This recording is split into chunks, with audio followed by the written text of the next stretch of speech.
Saudações, família! Pablo, um homem que se destacou não apenas pelo poder enorme que exerceu no submundo, mas também pela opulência que ostentava em sua vida pessoal. Quando ele decidiu se casar, não possuía toda a sua fortuna, porém, em pouco tempo conseguiu montar seu grandioso império e também construir sua lendária fazenda. A Fazenda Nápoles, localizada em meio à selva colombiana, era um paraíso privado que Pablo transformou em seu refúgio pessoal, com um zoológico exótico, pistas de aviação e uma mansão monumental. A propriedade representava não só o gosto extravagante do patrão, mas também sua necessidade incessante de mostrar ao mundo o quão longe ele havia chegado. E foi nesse cenário, entre animais exóticos e luxo desenfreado, que Pablo decidiu levar uma vida dupla, a de um homem de família, mas também de um homem de várias mulheres. Neste vídeo, vamos explorar cada detalhe do seu casamento. Vamos revelar como a Fazenda Nápoles se tornou o epicentro de celebrações insanas que refletia a dualidade de Pablo. Um homem apaixonado, mas também um líder voraz. Além disso, veremos como esse casamento não foi apenas um evento social, mas uma peça fundamental na construção do mito de Pablo. Então, já deixe seu like, inscreva-se no canal e ative o sino para não perder nenhum lançamento. Eu tô deixando meu Pix junto com o link do Apoia-se e das lojas nos comentários fixados. Considerem se tornarem apoiadores, sua ajuda é fundamental para que o canal cresça cada dia mais. Agora, preparem-se para mergulhar em uma história onde o amor e o poder se entrelaçam em um dos cenários mais icônicos do Império de Pablo. Fique com a gente, porque o que você está prestes a descobrir é tão fascinante quanto aterrorizante. Bora pro vídeo!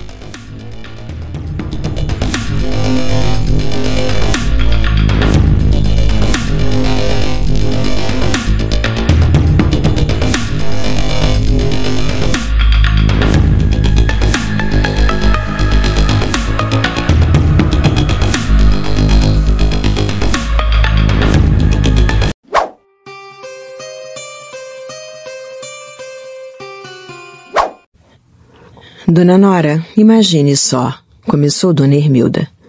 Mas minha mãe a interrompeu. Imagino, Dona Hermilda, que esta mocinha já está grávida. Ficamos bestas. A intuição de minha mãe era impressionante. Sim, Dona Nora. Vamos, filha, disse minha mãe. Levantou-se da cadeira e se despediu. Descemos da casa dos Escobar até a nossa. Eram 2 quadras, mas o trajeto pareceu imenso. Eu não respirava por causa da preocupação, e a noite me pareceu especialmente fria e triste. Então, minha mãe não aguentou mais. É o cúmulo, Tata. Você é uma irresponsável. Não sei quando vai aprender a escutar. Quanta dor e sofrimento vai continuar me causando na vida se continuar com esse homem. Chorei desconsoladamente e senti muita vergonha. Eu juro, mamãe, que nunca imaginei que isso fosse acontecer. De volta à rotina diária, por insistência de Pablo, retomei as aulas no Liceu La Paz. Mas dessa vez tinha 2 motivos para ficar constrangida diante de meus colegas e professores. Eu estava grávida e com o marido preso. Enquanto isso, o martírio de ir à penitenciária Bela Vista logo acabaria, porque Pablo deu um jeito de ser transferido para o presídio departamental de Iarumito, no município vizinho, Itagüí, uma espécie de casa de campo tão tranquila que não tinha guardas. A mudança foi benéfica, porque minha sogra e eu íamos todos os dias levar o café da manhã e o almoço para eles. Claro, Pablo não conseguia ficar quieto, e 2 semanas depois recebi uma ligação da cadeia para me dizer que ele havia fugido. Pelo que me contaram, Pablo havia desaparecido durante uma partida de futebol, com a cumplicidade de alguns jogadores, a quem pedira que chutassem a bola bem forte e longe para ele ir buscá-la. Assim aconteceu, e ele não voltou mais ao campo. O pior foi quando eu soube que Pablo havia fugido com a única intenção de ir se refugiar nos braços de Noemi, viúva de um amigo morto alguns meses antes, com quem ele mantinha um romance desde que nós namorávamos. Eu não podia acreditar que, sem vergonha, ela tinha 30 anos e ele 26. Minha alma doeu quando eu soube dessa infidelidade. Durante dias não quis saber dele. Eu me sentia impotente, porque havia lhe entregado o meu mais puro amor, e ele me enganava com uma mulher que tinha o dobro da minha idade. Mas confesso que tive medo de perdê-lo, porque ela era madura, com muita experiência, e achei difícil que ele acabasse a relação. E outra vez me perguntei, e eu, como fico? Estava indignada pela falta de respeito, mas parecia não ter saída. Só me restava o apoio de meus pais e meus irmãos, porque bem no fundo eu não queria deixá-lo. Mais de 12 horas depois, Pablo apareceu de novo na cadeia, como se nada houvesse acontecido. Chegou depois de sua mãe, Dona Hermilda, dizer-lhe por telefone para convencê-lo que não me fizesse sofrer mais e que me ligasse. Ele assim fez, e de muitas maneiras eu o fiz ver seu erro e lhe pedi que voltasse, em nome do bebê que já estava a caminho. De qualquer maneira, a escapada fugaz teve como consequência sua transferência à cadeia de Itagüí, um pouco maior e com maiores medidas de segurança. Quando as águas já haviam se acalmado, fomos visitá-lo. Eu censurei suas ações, mas ele simplesmente respondeu que não havia encontrado outro lugar para se esconder. No entanto, alguém me contou, depois que a viúva amante de meu marido tinha bastante dinheiro e que no meio do romance ele dava um jeito de lhe pedir algum emprestado. Devo reconhecer que Pablo era um encantador de serpentes, um enrolador profissional que usava habilmente as frases floreadas e por isso conseguiu me convencer de que o relacionamento com Noemi era passageiro, coisa sem importância. No fim, sucumbi a seus chamegos, a seus beijos apaixonados e às suas carícias, que tinham a força de me envolver como as ondas do mar. Nossa história de amor acabava se impondo, apesar do agravo. Como com Pablo, a turbulência era constante. Certa tarde saí da escola e fui almoçar na casa de minha mãe. Mas a encontrei muito aflita, triste e preocupada, porque, pelo que lhe haviam dito, Pablo, Gustavo e Mário seriam logo transferidos para uma penitenciária na cidade de Pasto, na fronteira com o Equador. Sem pensar 2 vezes, eu disse que iria para Itagüí tentar me despedir dele.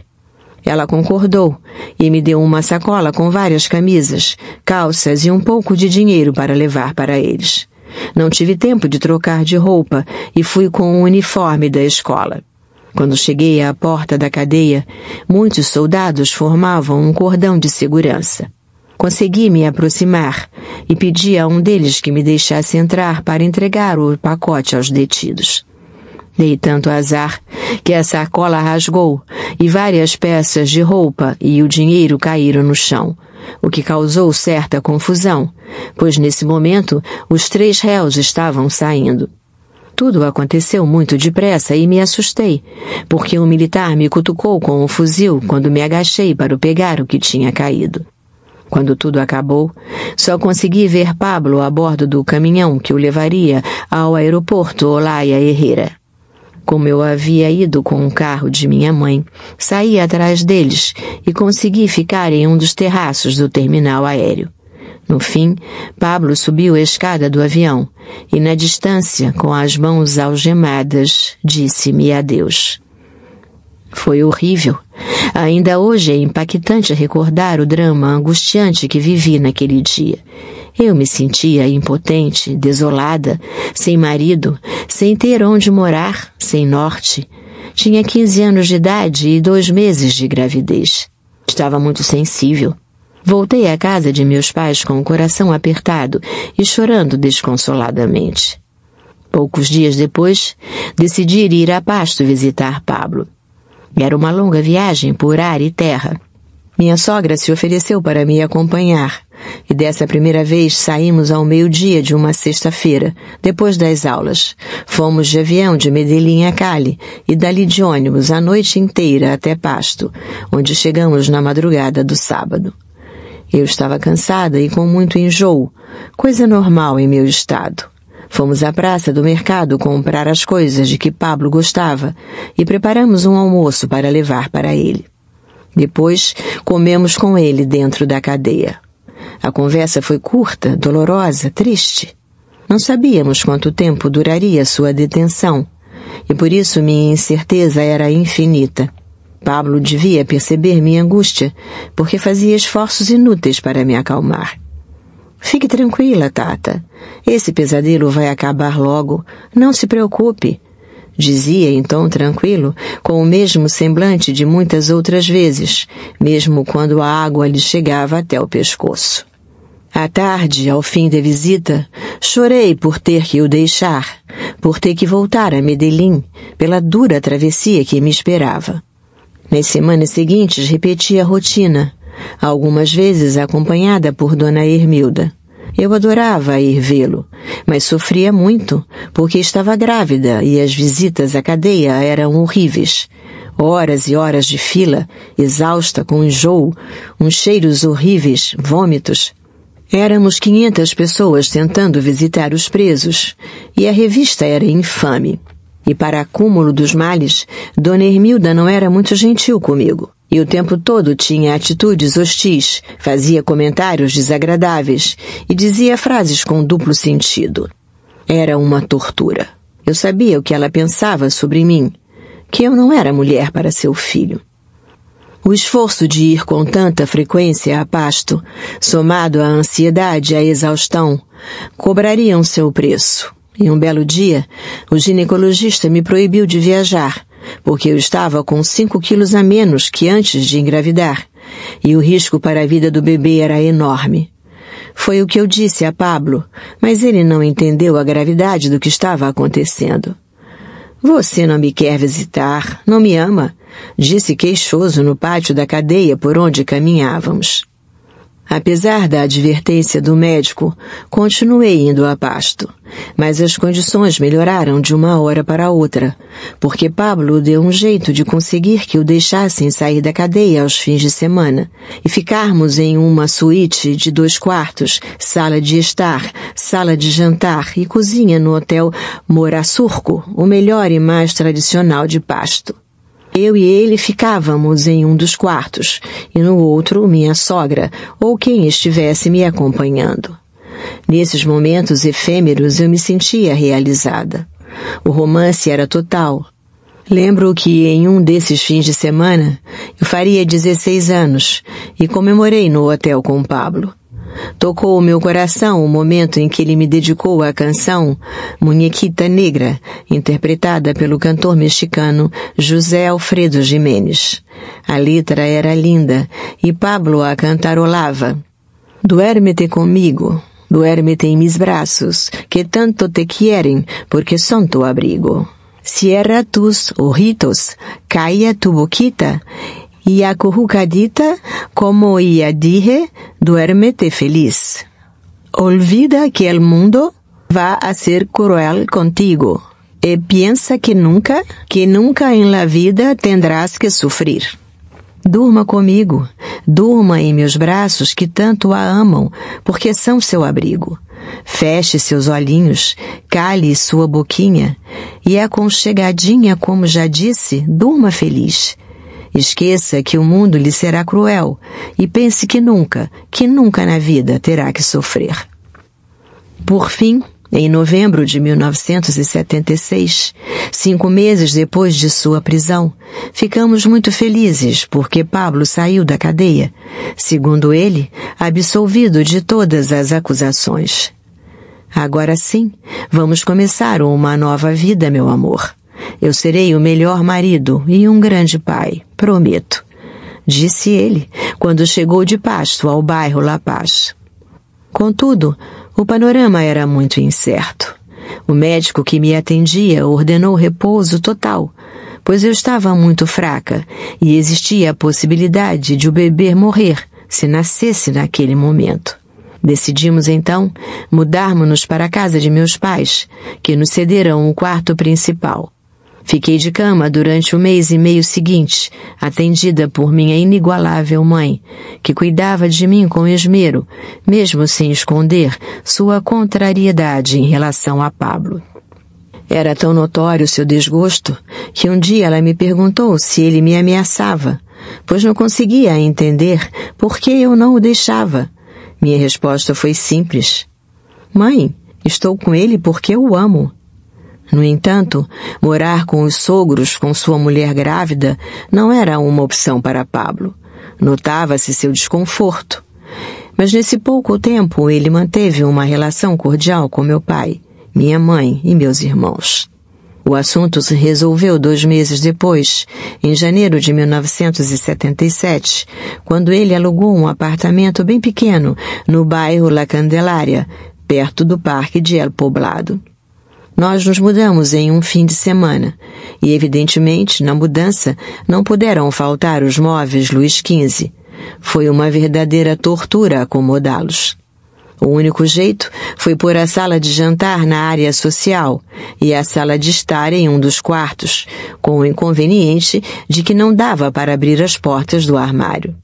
Outro paradoxo dessa história é que morávamos em um apartamento alugado, com muitas limitações, mas na garagem Pablo tinha um luxuoso Porsche último tipo, cor de vinho, com estofamento de couro bege. Como ele havia arranjado um carro tão caro? Era dele. Muitas perguntas surgiam em situações como essa, mas o entorno de nosso relacionamento me dizia que era melhor não perguntar.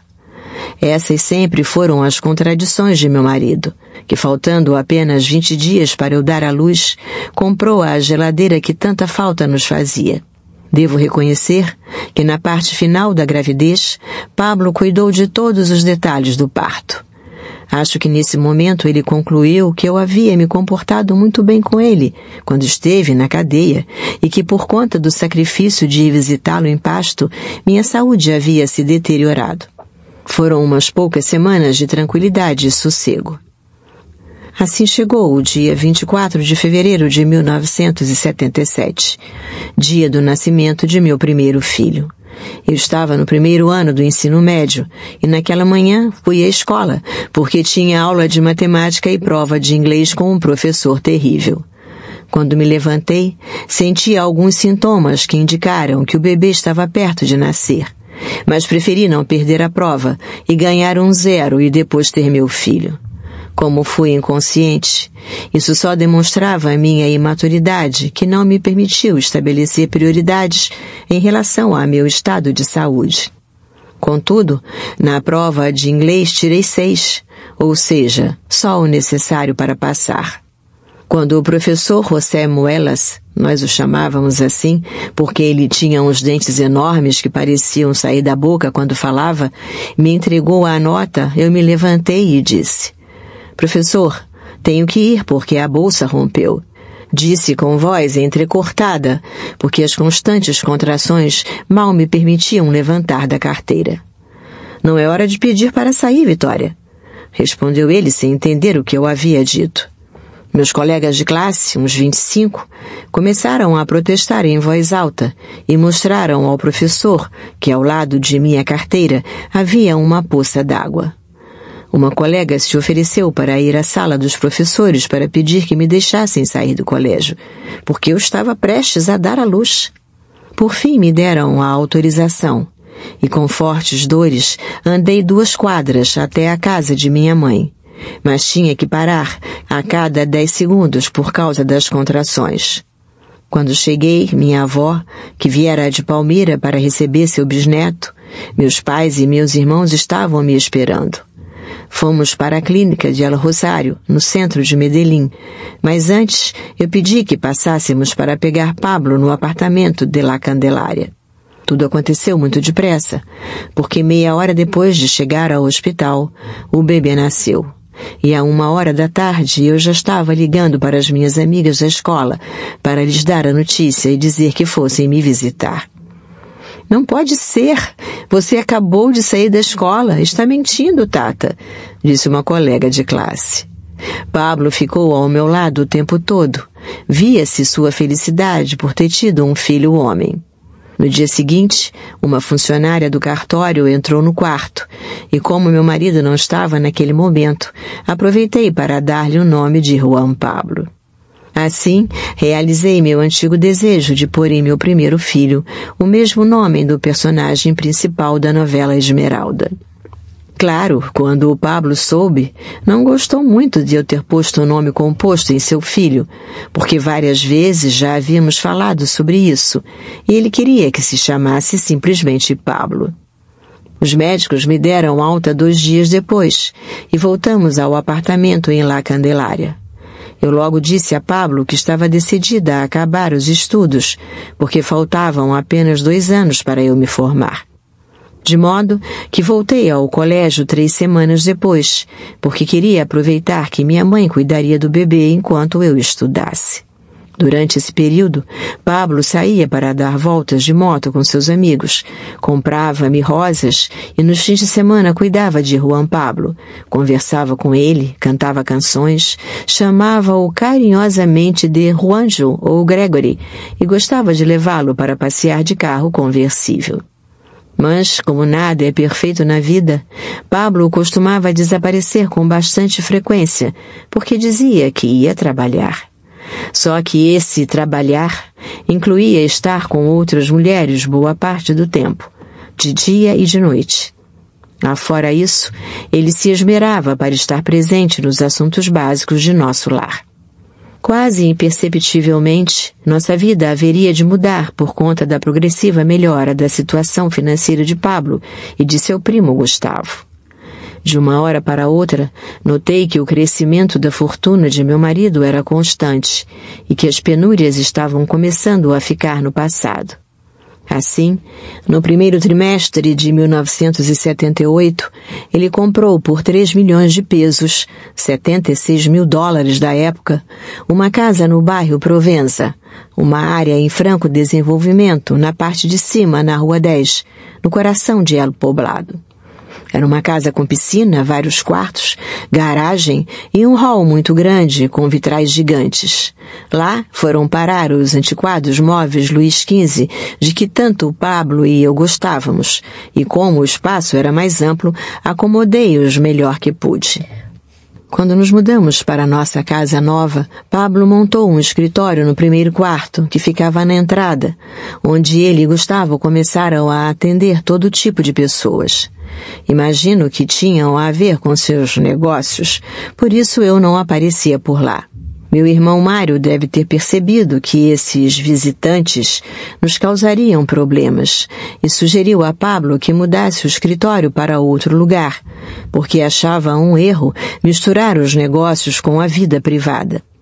Meu marido concordou e 3 meses depois se mudaram para uma velha casa na Rua 9, um lugar feio e de mau gosto que chamavam de Los Tamales de Alíria. Não vou me aprofundar aqui no modo como Pablo ficou milionário, porque tratarei desse assunto em outros capítulos desse livro, mas quero enfatizar que a abundância de dinheiro foi diretamente proporcional à sua corrida frenética para estar acompanhado por todo tipo de mulheres. Com umas ficava por diversão, porque lhe proporcionavam prazer e companhia. Outras ele conquistou pelo mero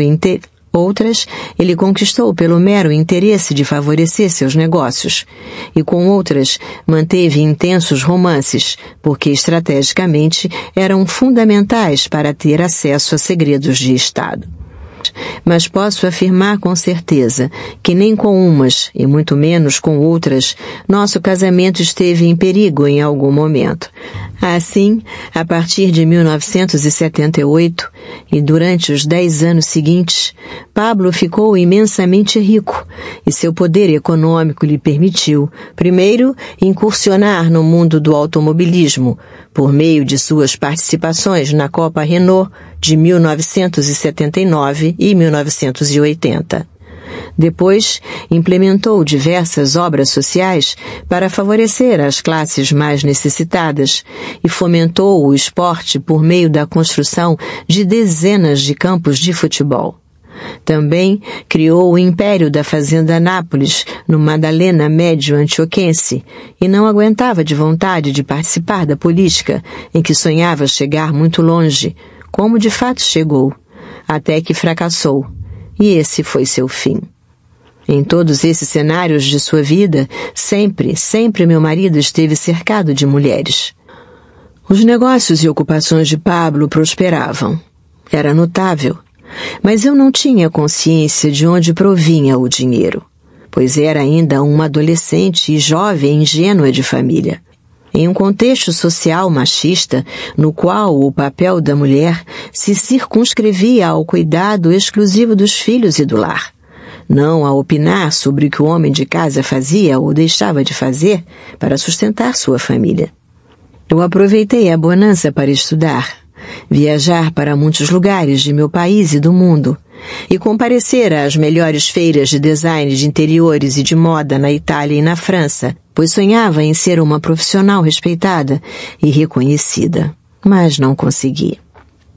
Desde o primeiro dia, genuinamente pensei que Pablo se dedicava ao contrabando, e como tal, não considerava isso algo ruim, porque era uma atividade habitual de muitos moradores do bairro que buscavam um modo de subsistência.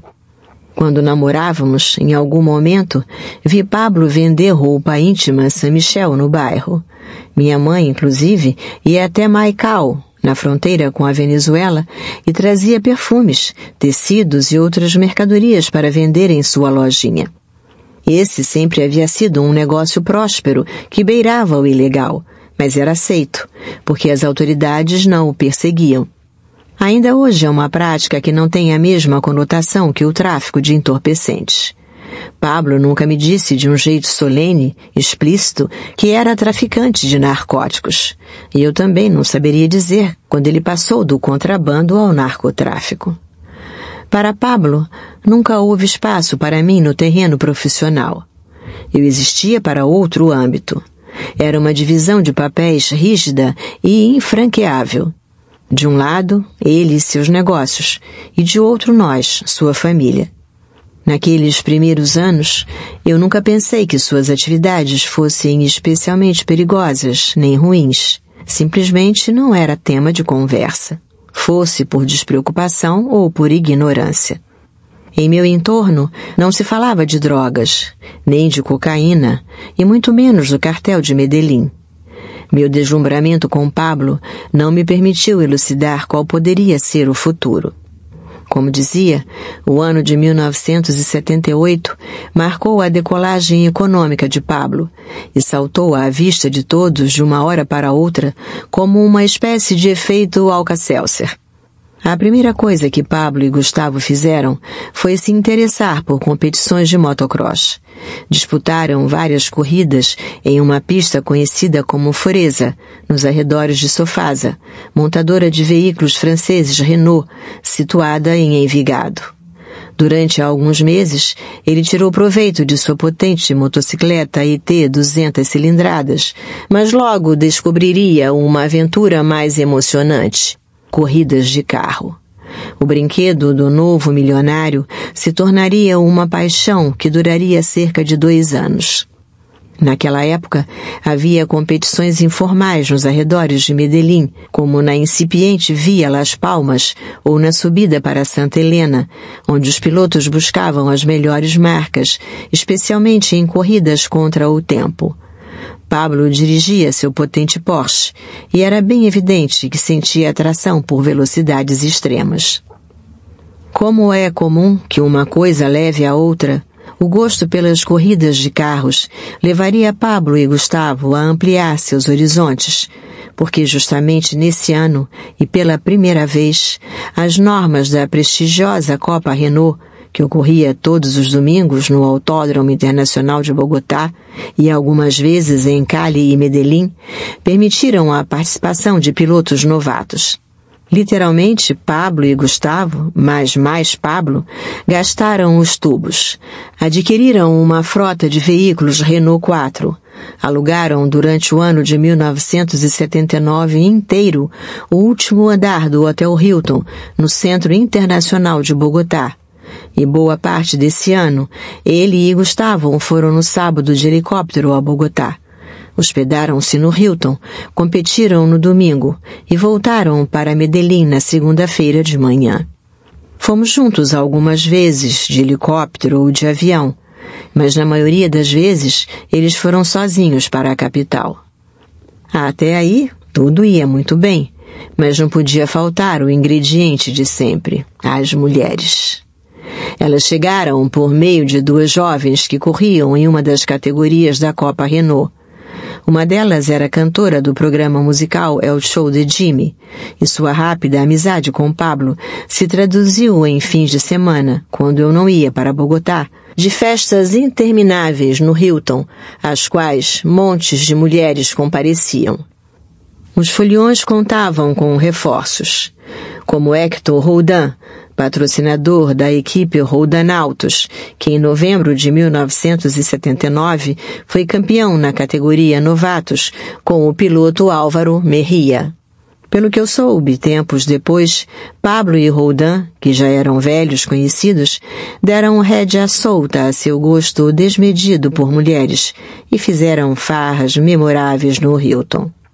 A proximidade entre eles duraria, e chegou ao ponto de, no início de 1984, quando eu estava grávida de Manuela, meu marido ter a desfaçatez de me propor que seu amigo fosse padrinho de batismo de nossa filha. A ideia me deixou furiosa. Pablo, enquanto eu viver, Hector Roldan jamais será padrinho de minha filha. Caso você não saiba, os padrinhos têm responsabilidades para com os afilhados para o dia em que os pais não estejam mais neste mundo. Você quer Hector porque ele lhe traz aviões cheios de mulheres. Que falta de respeito! Ele declinou a contragosto, e então optamos por outro amigo dele, Juan Yepes, colega de equipe da Copa Renault. Ele já era conhecido como John Lada, porque foi o primeiro importador dos jipes russos da marca Lada para a Colômbia. No começo da década de 1980, Pablo Escobar, meu marido, já era um homem imensamente rico, estava começando a ficar poderoso. De maneira quase imperceptível, essa mistura de dinheiro e poder nos envolveu em um turbilhão que não nos permitiu dimensionar a desgraça que se avizinhava. Muitas das coisas que conto neste capítulo eu só soube agora, quando fui para a Colômbia para fazer as pesquisas para este livro e falar com pessoas próximas a nós naquela época.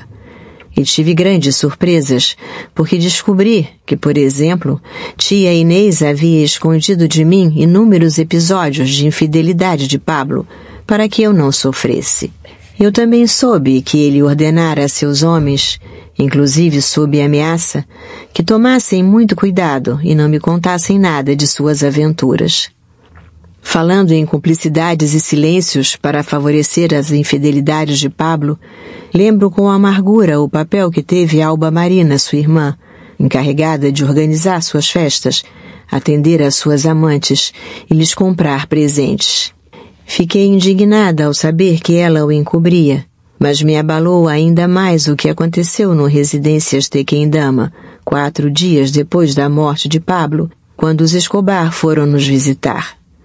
De repente, Alba Marina fez uma pausa e disse: Vitória, quero que você saiba de uma coisa. Eu sempre disse às namoradas de Pablo que ele adorava você acima de qualquer relação. Tão querida minha cunhada. Jamais esperava que ela tivesse a cara de pau de me olhar nos olhos e me contar tamanha desfaçatez. Mas havia mais ainda.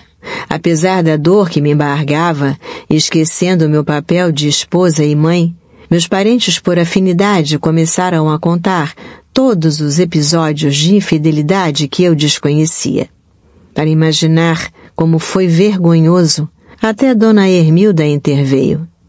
Respeitem, Tata. Chega! O silêncio foi sepulcral, e a visita acabou minutos depois. De volta àquela época, o dinheiro a rodo trouxe debaixo do braço uma imediata mudança de status que ficou notável em 27 de fevereiro de 1979, quando Pablo comprou uma linda casa no bairro El Diamante, em El Poblado, que custou 4 milhões de pesos. Era a casa. O terreno tinha 1.700 metros quadrados, e dentro dele uma ampla e linda construção de 2 andares, em cujo centro se destacava um espelho d'água, sobre o qual repousava uma fonte com uma escultura chamada O Beijo. O arquiteto Raul Fajardo, um dos mais reconhecidos daquela época e proprietário do imóvel, dissera a Pablo que a obra de arte não estava incluída no negócio, mas eu pedi a meu marido que não comprasse a casa se a tirassem. O Beijo ficou. Salve galera, passando aqui rápido para deixar um recadinho a respeito da nossa loja. É uma loja de capa de celulares personalizadas, as melhores capas de celulares do universo gangster estão aqui, e você que gosta desse tipo de conteúdo já dá um pulo no site para conhecer todas as nossas diversas capas que temos. A gente atende diversos modelos de celulares e também temos um preço único de R$ 39,90, então não perca tempo e já garanta a sua capa personalizada. Enviamos para todo o Brasil, então já garanta a sua. A Fazenda Nápoles surgiu com a bonança de Pablo e Gustavo, que já haviam constituído uma sólida relação familiar e comercial. O sonho de meu marido de ter uma grande fazenda, cortada por rios e montanhas, se tornou realidade quando eles encontraram os terrenos adequados no Madalena Médio Antioquense, bem ao lado da futura estrada Medellín-Bogotá. Então, Nápoles passou a ser o epicentro da nova vida de Pablo, para o bem e para o mal. E ainda mais, desde o primeiro instante, ele se propôs e conseguiu a levar uma espécie de vida dupla ao redor da fazenda. Uma com sua família e outra com seus amiguinhos e suas conquistas da ocasião. Claro, havia também seus negócios, dos quais a minha, em particular, ele sempre manteve afastada. Nós, sua família, tivemos um espaço ali, mas suas mulheres ocuparam um lugar preponderante, embora clandestino. É que para se encontrar com suas amantes, Pablo e Gustavo tiveram a ousadia de construir um apartamento que camuflaram na parte de trás das cocheiras da fazenda, situadas bem perto da casa principal. Também ergueram várias cabanas em lugares afastados, para onde escapavam, inclusive quando nós estávamos lá. Como negar que Pablo aprontou das suas em Nápoles? Como naquele fim de semana que Hector Roldan chegou em seu avião com uma dúzia de mulheres maravilhosas. Certamente não contavam com o fato de que eu estaria ali naquele momento e que poria a boca no trombone indignada. Não quero ficar nem mais um segundo neste lugar, Pablo. O que você faz comigo é uma falta de respeito. Mas ele, como sempre, tinha uma desculpa na ponta da língua. Meu amor, Hector trouxe essas garotas para a diversão dos rapazes. Eu não tenho nada a ver com isso. São mulheres para meus amigos. Não posso dizer a eles que não as tragam. Fiquei calada, mas era evidente que ele estava mentindo. Se eu não estivesse ali naquele momento, eles teriam feito uma grande farra. O descaramento de meu marido chegou ao limite quando fomos a uma fazenda perto de Doradal visitar uns amigos. Depois das 8 horas, a luz acabou e ficamos na sala, iluminados pela tênue luz de várias velas. Estávamos tão entretidos que não notei a ausência de Pablo. A eletricidade chegou 2 horas depois e a conversa continuou muito animada. Naquele momento, eu não sabia que o apagão havia sido premeditado, que Pablo pedira ao anfitrião que desligasse os disjuntores, porque uma de suas amantes o esperava em um dos quartos. Por causa do dinheiro, a vida de Pablo assumiu um ritmo vertiginoso. Se ele já estava cercado de mulheres quando não tinha um centavo no bolso, agora que o mundo se abria à sua frente, eu diria que a busca por diversão, farra e mulheres se tornou frenética. À medida que sua fortuna crescia, foi surgindo a necessidade de contratar guarda-costas. O primeiro foi Penina, e depois Chopo, Yuka e Pasquim, que se tornaram nossas sombras. Com o passar do tempo, dezenas de homens formariam o poderoso exército de jovens dos lugares mais carentes de Medellín que arriscariam a vida por meu marido. Naquela época também apareceu Ferney, um misterioso homem que eu nunca soube de onde saíra, e se tornou uma espécie de secretário particular de Pablo.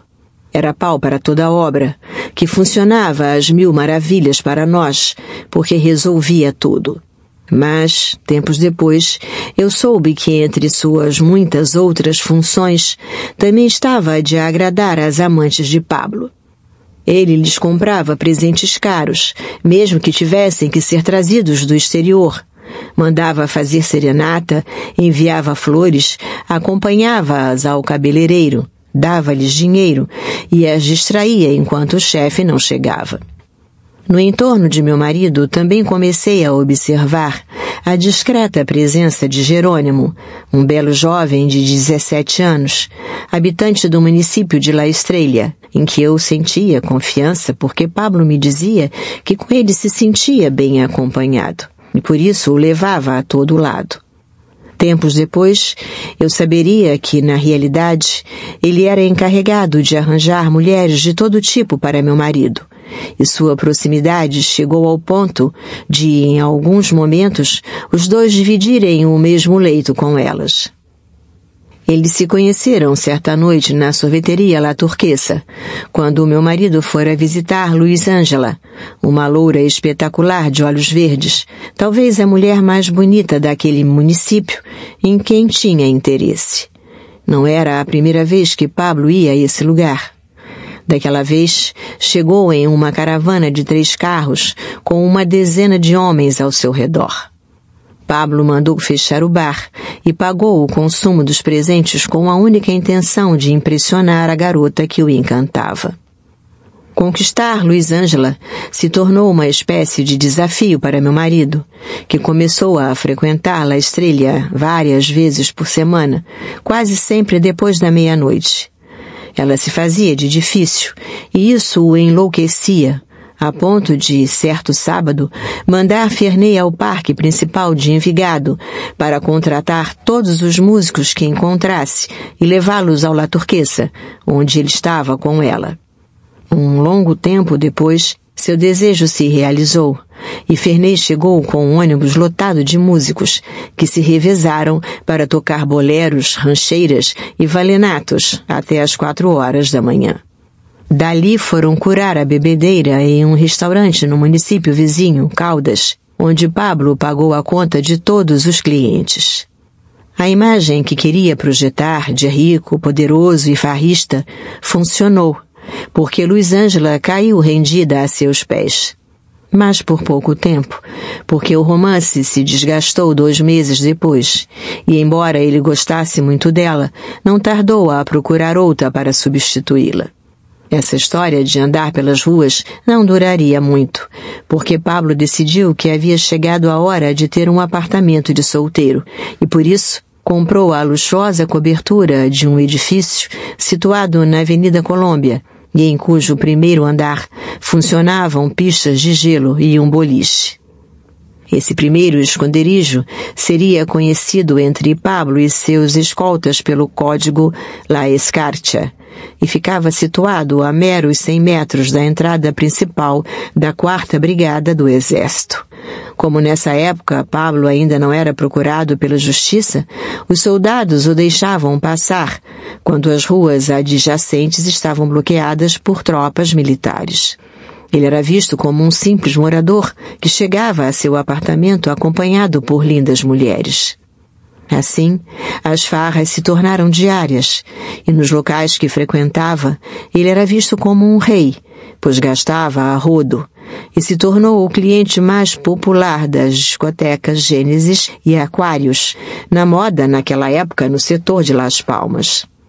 Quando ele chegava a algum desses lugares, sentava-se a uma mesa que lhe desse uma visão panorâmica, e se visse uma mulher bonita, dizia a Jerônimo ou a Ferney que a levasse à sua mesa para conhecê-la e conversar. Após uma curta conversa, a escolhida voltava à sua mesa e Pablo lhe mandava uma garrafa de champanhe ou de uísque, com a certeza de que a garota voltaria mais tarde para agradecer o presente. Quando isso acontecia, a sorte estava lançada. Então, Pablo passava o braço por trás dela, conversava um pouco e logo a convidava a ir a seu apartamento. Nessa etapa de sua nova vida de rico, Pablo era um fanfarrão e gostava de aparecer. Em termos populares, isso é conhecido como chicanear, ou seja, usar de artimanhas para conseguir o que quer. Quando saíam da discoteca, ele ia dirigindo seu potente Renault 18 e fazia as escoltas o perseguirem. Aí, começava uma espécie de jogo de gato e rato, porque meu marido saía voando pelas ruas vazias e escuras de Medellín, subia nas calçadas, pegava o round point na contramão e cometia todo tipo de infração. Fazia isso para impressionar sua acompanhante da vez. Depois, quando achava que já era suficiente, dirigia-se a La Escarcha.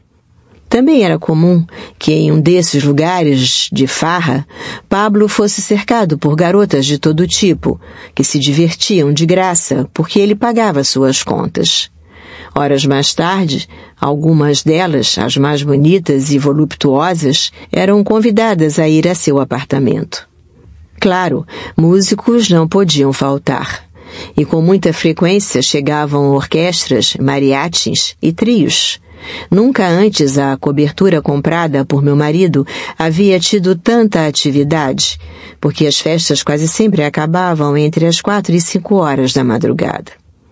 Certa ocasião, Jerônimo me contou que Pablo não era um grande bebedor, mas adorava um Alexander, uma mistura de gin, creme de leite e licor de café, que Eduardo, o barman, a única pessoa que ficava sempre dentro do apartamento, preparava com requinte. Quando a festa estava no auge, Pablo pedia para escutar uma canção que adorava, Eye of the Tiger, a bem-sucedida peça musical que Sylvester Stallone mandara compor para a trilha sonora do filme Rocky III, a célebre saga cinematográfica do boxeador Rocky Balboa. Quando a melodia tocava no poderoso equipamento de som do apartamento, Pablo pulava como uma mola e começava a dançar. A primeira estrofe, que ele adorava, dizia assim: Levantando-me de vuelta a la calle, tomé mi tiempo, corri mis riesgos, remonté la distancia, ahora estoy de nuevo de pie. Solo un hombre y su voluntad de sobreviver. Muchas veces pasa demasiado rápido. Cambias tu pasión por gloria. No pierdas el control sobre tus sueños del pasado. Solo debes luchar por mantenerlos vivos. Nesse ambiente íntimo e propício para a conquista, era inevitável que Pablo acabasse envolvido com alguma jovem. Embora ele não fosse o mais atraente, tinha o dom da sedução, porque era enrolador. E tinha muito dinheiro. Esse era o momento em que despachava seus guarda-costas e seus convidados, e ficava no apartamento com sua nova amante, com Jerônimo, que quase sempre levava uma amiga de seu bairro, ou Pablo lhe cedia uma, e Eduardo, o barman. Mas havia mais, porque nessas histórias sempre há mais. No cúmulo do descaramento, Pablo mandara instalar câmeras ocultas nos quartos e banheiros para gravar suas convidadas na intimidade. Também havia um quarto secreto, de onde ele podia observar o que acontecia no apartamento inteiro. E quando ficavam só Jerônimo e ele, assistiam às gravações. Como a farra era diária, Pablo optava de vez em quando por ir a Guayaquil, um dos setores populares e mais perigosos do centro de Medellín, quase sempre acompanhado por Gustavo Gaviria, seu primo. Caminhavam pelas ruas e depois entravam em qualquer bar para beber e ouvir música, principalmente tangos. Depois da segunda cerveja, Pablo pedia para escutar seus preferidos: Sangre Maleva, tocado pela orquestra de Alfredo de Ângeles, Cambalache, de Carlos Gardel, El Sueño del Pibe, de Osvaldo Pugliese, e Em Casa de Irene, um clássico de Gianfranco Pagliaro. Pablo e Gustavo eram fascinados por tango, porque suas letras refletiam a tristeza que viveram na infância devido às dificuldades financeiras de suas famílias.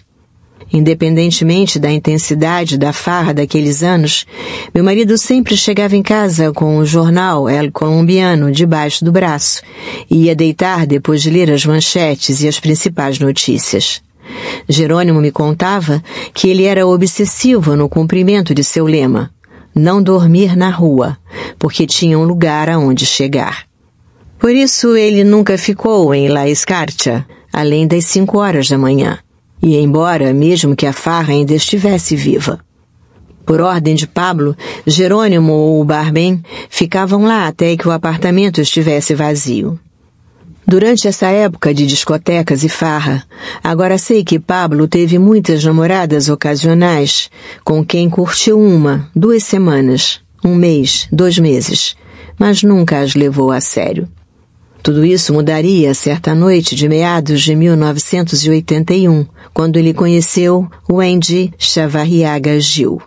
Segundo Jerônimo me contou anos depois, um homem riquíssimo, jogador compulsivo de cartas e conhecido no baixo mundo de Medellín como o Tio, pediu a Pablo que recebesse uma garota que havia chegado dos Estados Unidos com uma boa ideia para fazer negócios.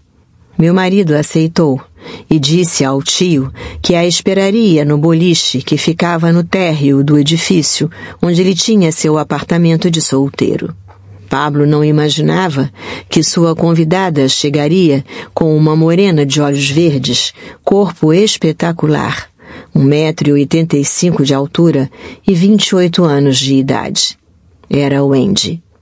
O encontro durou meros 25 minutos, e as duas mulheres depois foram falar do negócio que tinham para tratar. Claro, Pablo não desperdiçou a oportunidade, e quando Wendy pediu para ir ao banheiro, foi espiá-la pelos vidros que simulavam espelhos. Pablo ficou boquiaberto com a beleza e o porte de rainha de Wendy, e imediatamente ligou para o Tio e lhe pediu que o ajudasse a sair com ela. Dito e feito, porque poucos dias depois se encontraram de novo. E a partir daí, começaria um relacionamento que foi sério de verdade, que deixou Pablo deslumbrado, que durou vários anos, mas que acabaria em tragédia.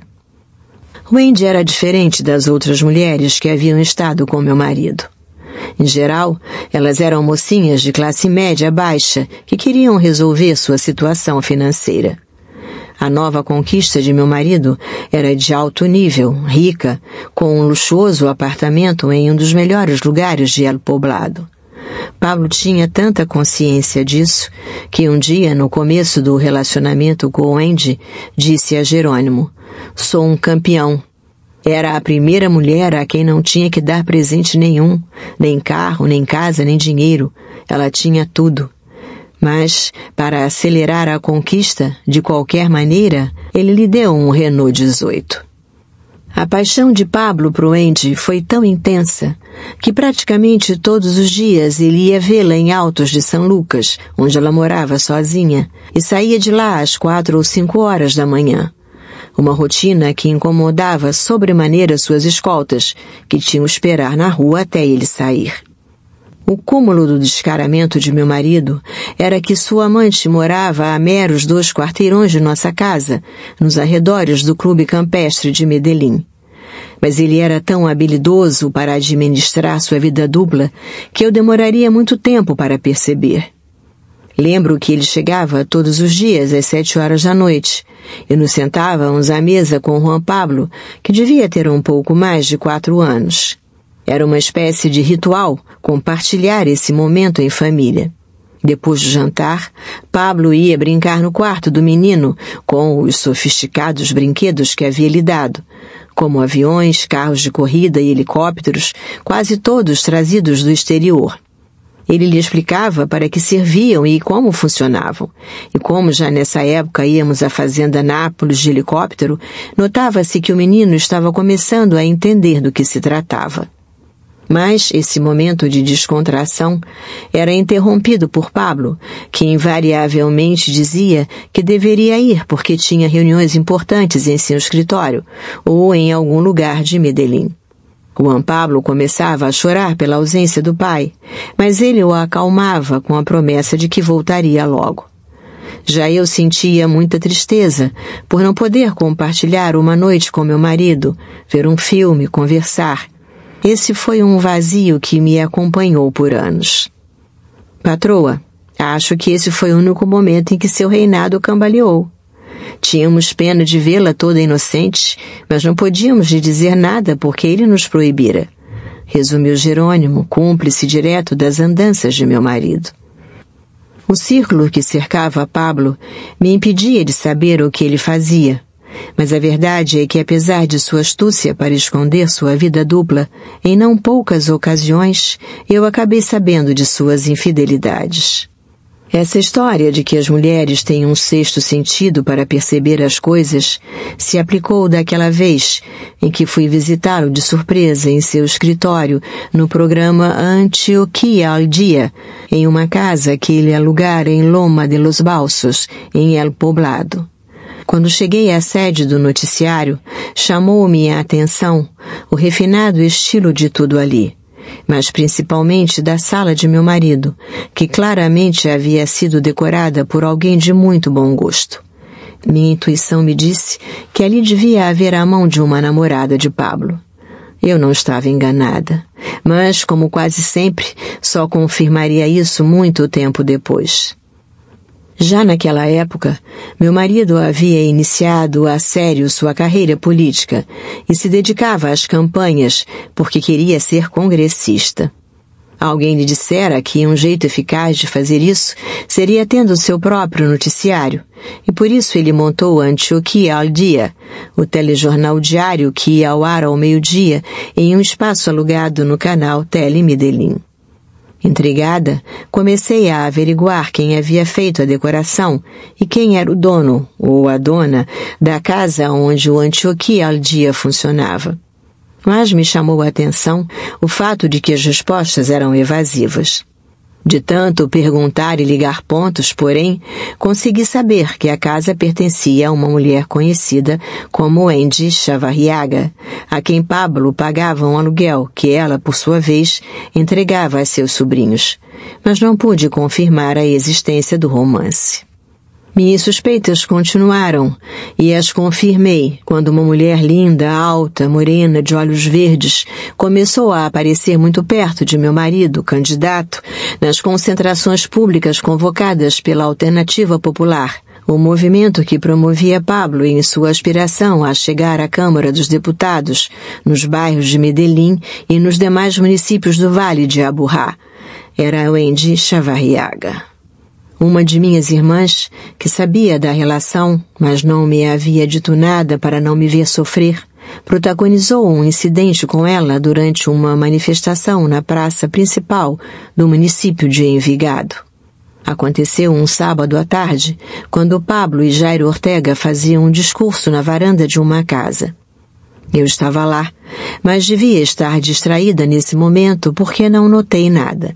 Minha irmã viu que atrás de Pablo estavam Andy e sua irmã, que aplaudiam com entusiasmo quando os presentes aclamavam meu marido. Em voz baixa, mas em tom de fúria, minha irmã lhe disse: "Esse lugar é de minha irmã, e se não descer agora, vou jogá-la pela varanda." O Andy não disse uma palavra e saiu dali. Claro que minha irmã não tinha a intenção de machucá-la, mas ficou indignada porque seu cunhado se exibia com uma amante na frente da esposa. Por fim, as conjecturas sobre o Andy e Pablo foram confirmadas quando alguém me revelou com detalhes o intenso romance que os dois viviam. O que mais me doeu foi saber que meu marido estava muito enrolado com o Andy, e por isso não aguentei mais e rasguei o verbo. Pablo, você é um homem jovem e tem direito a ser feliz. Daqui em diante, siga sua vida com quem escolher. Eu serei a mãe de seus filhos, mas não sua mulher. Não se preocupe comigo, pois Vitória Eugênia Henao é única no planeta. Simplesmente escolha, eu entenderei. O espaço está livre. Não precisa ficar. Você não é tão indispensável, Pablo. Apesar de minha grande dor e indignação, eu sempre me mostrei forte na frente dele e em várias oportunidades lhe perguntei: Pablo, você já viu alguém morrer de amor? Eu estava decidida a forçá-lo a tomar uma decisão sobre nós.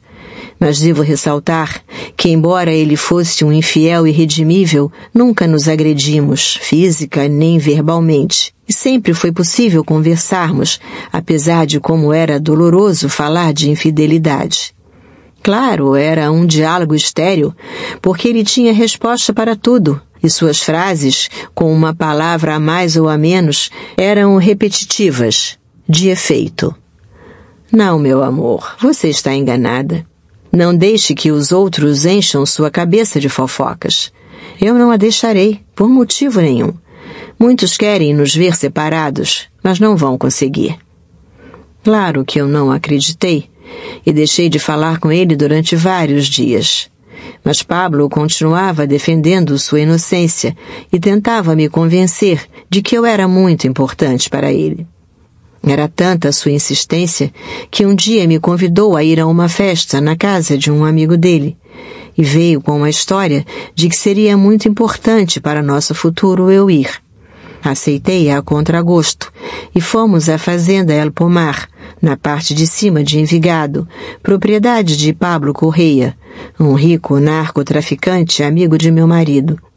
Mas a festa acabou para mim assim que chegamos, porque o Andy estava ali, deslumbrante, com uma minissaia amarela que causava a sensação.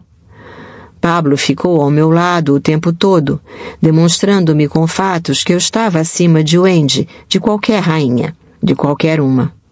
Já ela passava desafiadora, insinuante, por todas as mesas, tentando chamar a atenção de meu marido. Foram momentos horríveis. No desconforto que aquela situação me provocava, pela enésima vez eu me perguntava o que estava fazendo ali. Por que aguentava tanto desaforo de Pablo? Mas faltava mais. Para fugir daquela cena grotesca, fui ao banheiro e encontrei um espetáculo. Muitas mulheres, de diversas idades, cheirando cocaína no balcão do banheiro. Saí assustada do local e disse a Pablo: "Tire-me agora deste lugar.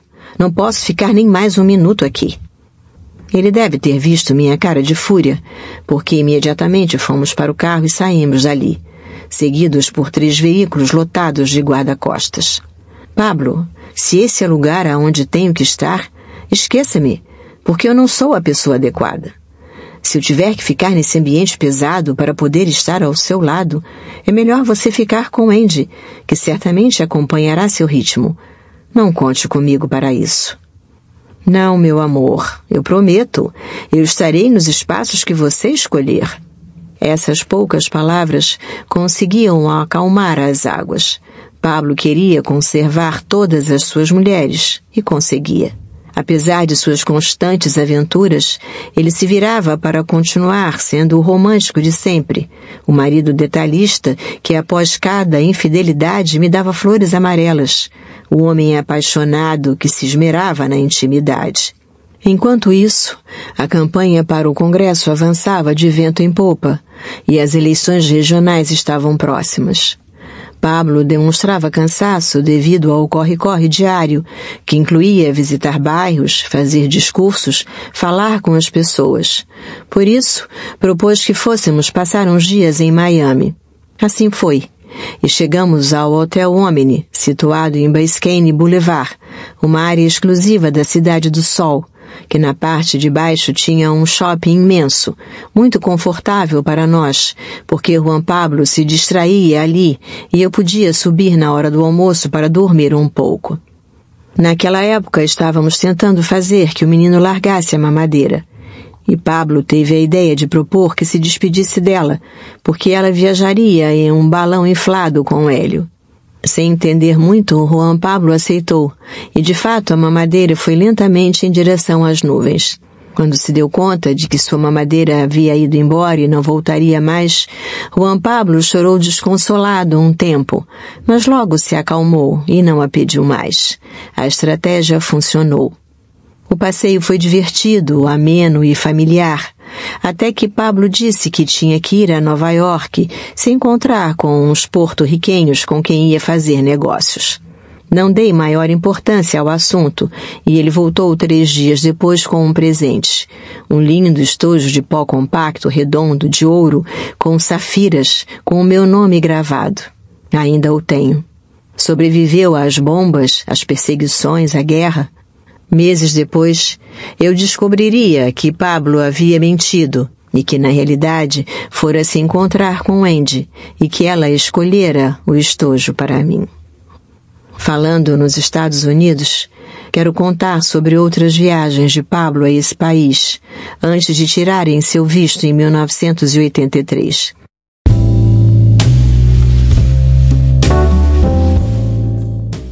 Salve família! E assim, em meio a um cenário de luxo e excessos, o casamento de Pablo e Maria Victoria Henao se tornou um marco na história do submundo. Refletindo sua capacidade de transformar seus desejos em realidade, por mais extravagantes que fossem. Mas como vimos, por trás de cada detalhe desse casamento, havia uma estratégia cuidadosa de Pablo para consolidar sua imagem e sua influência.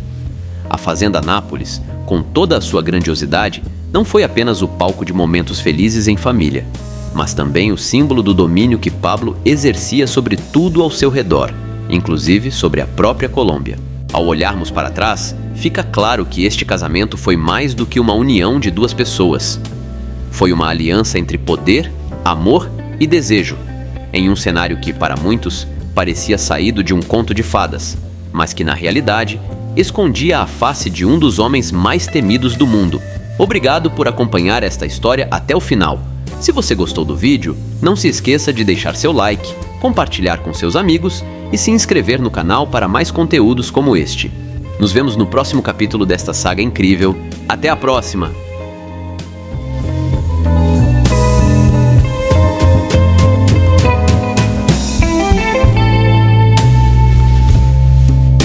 Sejam bem-vindos e bem-vindas à MV Ball Sports, sua casa para camisas de times e seleções do Brasil e do mundo. Encontre as melhores camisas dos maiores clubes e seleções. Do Real Madrid ao Paris Saint-Germain, do Brasil à Argentina, temos tudo para você torcer com orgulho. Seja na arquibancada ou no sofá, demonstre sua paixão pelo futebol com as camisas mais autênticas e estilosas. Na MV Ball Sports, você encontra um atendimento especializado e uma variedade incrível de produtos. Não perca tempo! MV Ball Sports, seu destino para camisas de times e seleções do futebol brasileiro e mundial.